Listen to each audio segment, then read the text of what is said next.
दोस्तों, कहते हैं परिवर्तन संसार का नियम है और रोज कुछ ना कुछ परिवर्तन होता रहता है। और हम अपने आसपास देखते हैं कि बहुत सी चीजें अब तेजी से बदल रही है। जैसे जैसे युग में प्रगति आती जा रही है, जैसे जैसे नए आविष्कार होते जा रहे हैं, उसमें परिवर्तन आता जा रहा है। अगर हमने अपने आप को इस परिवर्तन के अनुसार अपडेट और अपग्रेड नहीं किया तो निश्चित रूप से हम कहीं ना कहीं सिस्टम से बाहर हो जाएंगे। आइए इसको हम एक खूबसूरत कहानी के माध्यम से समझते हैं।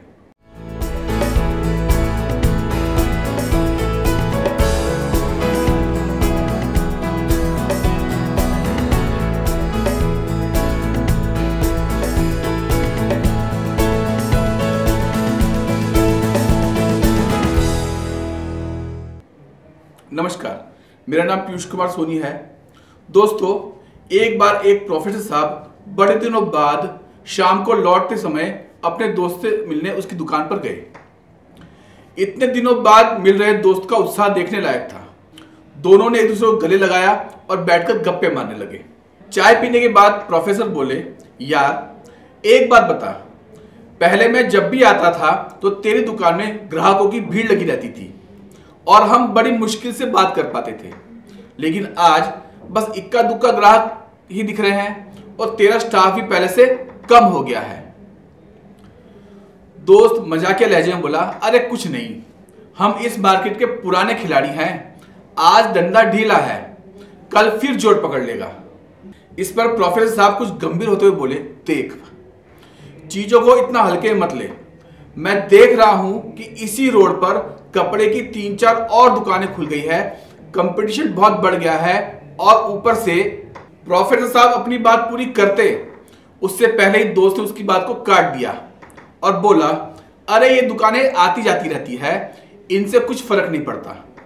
प्रोफेसर साहब कॉलेज टाइम से अपने दोस्त को जानते थे और वो समझ गए कि ऐसे समझाने पर उसको ये बात समझ में नहीं आएगी। इसके बाद उन्होंने दोस्त को अगले रविवार पर अपने घर चाय पे बुलाया, जिस दिन दुकान बंद होती है। दोस्त तय समय पर उनके घर पहुंच गया। कुछ गपशप के बाद प्रोफेसर उसे अपने घर में बनी एक लेबोरेटरी में ले गए और बोले, देख यार, आज मैं तुझे एक बड़ा इंटरेस्टिंग एक्सपेरिमेंट दिखाता हूं। प्रोफेसर साहब ने एक जार में गर्म पानी लिया और उसमें एक मेंढक डाल दिया।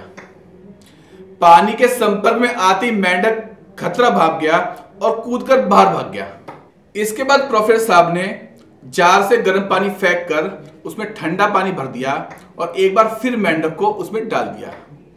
इस बार मेंढक आराम से उसमें तैरने लगा। तभी प्रोफेसर साहब ने एक अजीब सा काम किया।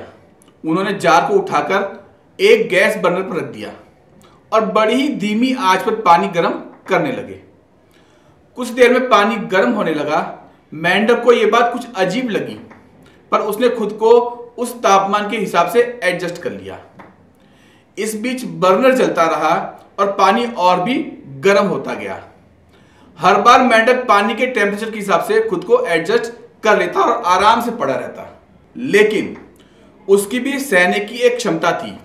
जब पानी काफी गर्म हो गया और खौलने को आया, तब मेंढक को अपनी जान पर मंडराते खतरे का आभास हुआ और उसने पूरी ताकत से बाहर छलांग लगाने की कोशिश की, पर बार बार खुद को बदलते तापमान में ढालने में उसकी काफी ऊर्जा लग चुकी थी और खुद को बचाने के लिए न ही उसके पास शक्ति थी और न ही समय था।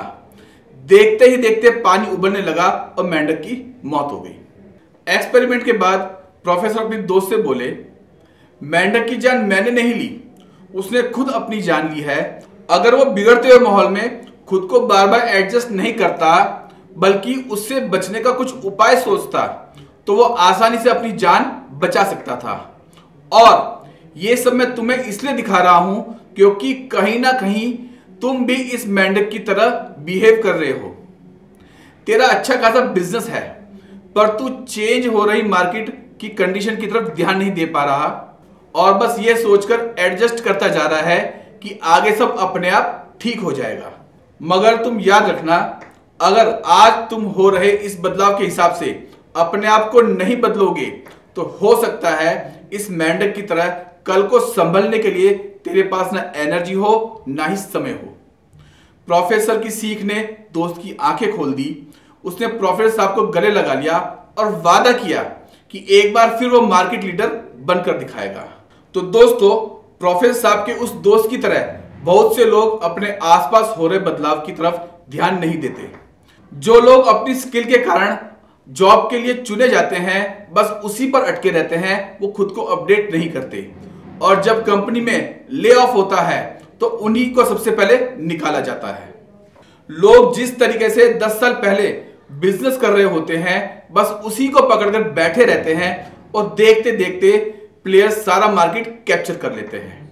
यदि आप भी खुद को ऐसे लोगों से रिलेट कर पा रहे हैं तो समझ जाइए और इस कहानी से सीख लेते हुए प्रोटेक्टिव बनिए और आसपास हो रहे बदलाव के प्रति सतर्क रहिए, ताकि बदलाव की बड़ी से बड़ी आंधी भी आपकी जड़ को हिला ना पाए। धन्यवाद।